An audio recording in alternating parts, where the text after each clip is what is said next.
రేవంత్ పాలనలో కామారెడ్డి జిల్లా రైతులు దిక్కుతోచని పరిస్థితిలో పడిపోతున్నారు. పంట చేతికొచ్చే తరుణంలో సాగునీరు లేక అల్లాడిపోతున్నారు. అటు బోర్లలో నీళ్లు రాక ఇటు ప్రభుత్వం సాగునీరు ఇచ్చే అవకాశమే లేక కన్నీళ్లు పెట్టుకుంటున్నారు. దీంతో మరో దారి లేక అన్నదాతలు చేతికొచ్చిన పంటను మూగజీవాలకు మేపుతున్నారు. కామారెడ్డి జిల్లాలో రైతుల దీన పరిస్థితిపై మరింత సమాచారాన్ని మా ప్రతినిధి రవీందర్ అందిస్తారు. జిల్లాలో కరువు చారలు కనబడుతున్నాయి. ఎక్కడ చూసినా రైతుల పొలాల్లో బీటలు బారాయి. నీరు లేక అవస్థలు పడుతున్నారు రైతులు. చేతికొచ్చిన పంటను పశువులను గొర్రెలను మేపుతున్న దృశ్యాలు ఎక్కడ చూసినా కనబడుతున్నాయి. చేతికొచ్చిన పంటను ఇటు బోర్లు ఎత్తిపోవడంతో అటు రావాల్సినటువంటి కెనాల ద్వారా వాటర్ రిసోర్స్ లేకపోవడంతో రైతులు ఇవాళ ఎక్కడ చూసినా బర్లను గొర్రెలను పశువులను మేపుతున్న దృశ్యాలే కనబడుతున్నాయి. మనము రామారెడ్డి మండల కేంద్రంలో ఉన్నటువంటి లక్కాకుల నడిపి రాజయ్య పొలంలో ఉన్నాం. నడిపి రాజయ్యకు 4 ఎకరాల పొలం ఉంది. 2 బోర్లు వేశాడు. ఆ 2 బోర్లు కూడా ఫెయిల్ కావడం జరిగింది. ఫెయిల్ అయిన తరుణంలో మొదటి బోరు పూర్తిగా ఎత్తిపోవడంతో ఏమి చేయలేని గత్యంతరం లేని పరిస్థితుల్లో వీటిని ఉన్న పలంగా ఈ పంటను వదిలేసుకోవాల్సిన పరిస్థితి ఏర్పడింది. ఎక్కడ చూసినా ఇదే పరిస్థితి కనబడుతుంది. కామారెడ్డి జిల్లా వ్యాప్తంగా పోసానిపేట గ్రామం కావచ్చు, రామారెడ్డి మండల కేంద్రం కావచ్చు, పక్కకున్నటువంటి అనేక విలేజ్లలో ఇదే పరిస్థితి. గతంలో ఎన్నడూ లేని విధంగా ఇవాళ కరువును తీసుకొచ్చినట్టుగా పాలకుల నిర్లక్ష్యం స్పష్టంగా కనబడుతుంది.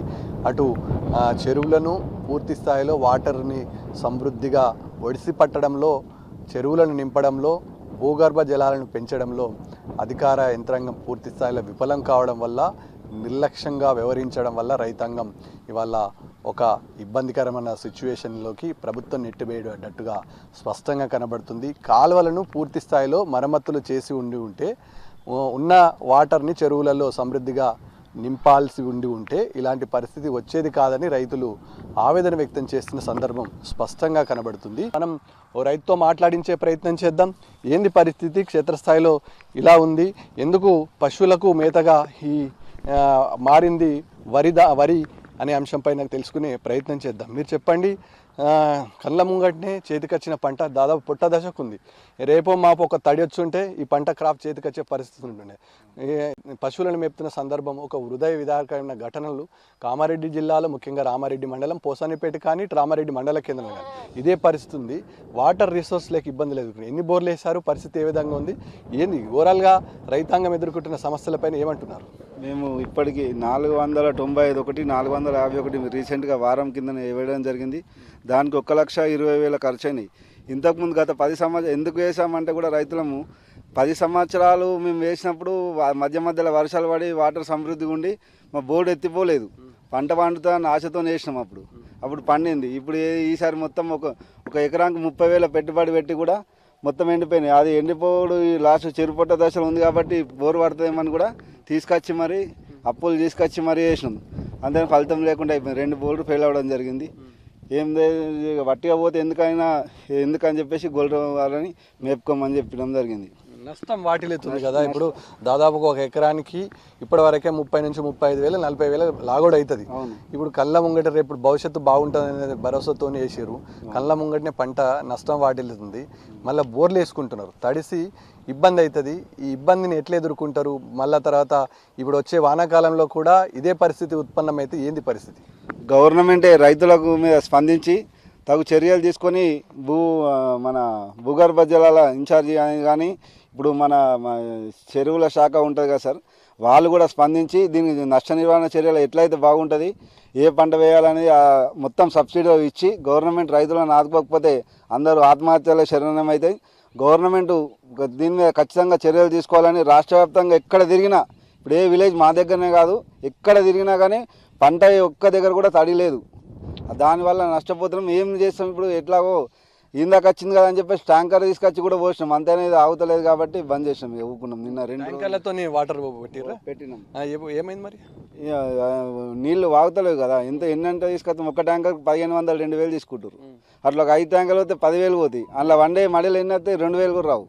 ఆ మడి మొత్తం మండినా కానీ. అట్లా అని చెప్పేసి అది కూడా విరమించుకొని బోల్డ్ వేసి అట్లా విరమించుకొని రైతు ఏం చేయాలని అర్థం కాక సప్పుదాకా దిక్కు చోదని శిశుల ఇంటి దగ్గర కూర్చుంటున్నాం. ఏం చేయాలి అర్థం కాక.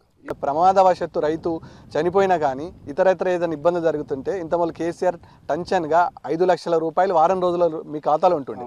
ఇవాళ క్షేత్రస్థాయిలో రైతుల పట్ల పూర్తిగా నిర్లక్ష్యం కనబడుతుంది. అంటే కేసీఆర్తో పోల్చుకుంటే రేవంత్ రెడ్డి సర్కార్ వ్యవహరిస్తున్న తీరు ఏ విధంగా ఉంది, రైతుల పట్ల మీ అభిప్రాయం ఏంటి?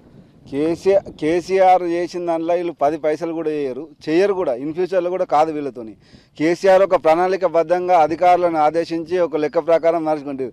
ఇప్పుడు అధికారికి తెలిసింది లీడర్కి తెలియదు అంటారు, లీడర్కి తెలియదు రాజకీయ నాయకులు, రాజకీయ పార్టీలకు. వీటిలో ఎట్లున్నా అంటే ఎవరికి పొంతన లేకుండా ఉంది. అందుగురించే ఇది పబ్లిక్ కూడా మిస్గైడ్ వస్తుందట. రైతు బంధు ఈ డేట్ వరకు పడుతుందా అంటే మేము బ్యాగ్ తెచ్చింది రేపు ఇస్తామని తీసుకొస్తే ఆ డేట్ కాదు ఇంక 20 రోజులైనా పడేది.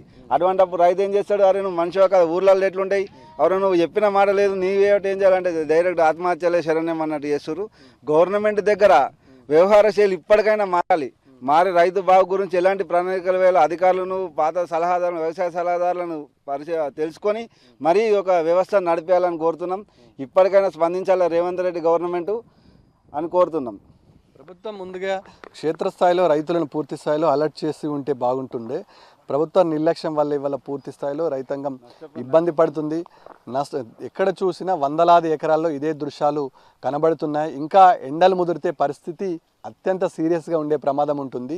ఇప్పుడు ఈ క్రాపు మరికొద్ది రోజుల్లో అయితే అన్ని బోర్లు ఒట్టేపోయే పరిస్థితి ఉంటుంది. కాబట్టి ఈ ఇబ్బంది ఇంకొన్ని రోజులు జరిగితే మరింత పెరిగే ఆస్కారం ఉంటుంది.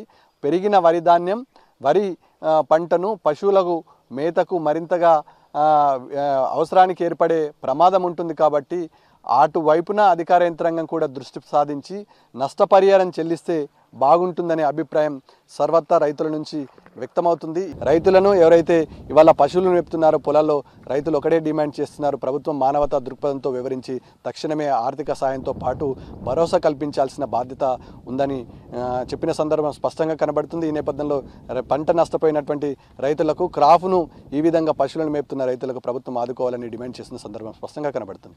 వీణులు శ్రీకాంత్తో కలిసి రవీందర్, టీ న్యూస్, రామారెడ్డి జిల్లా.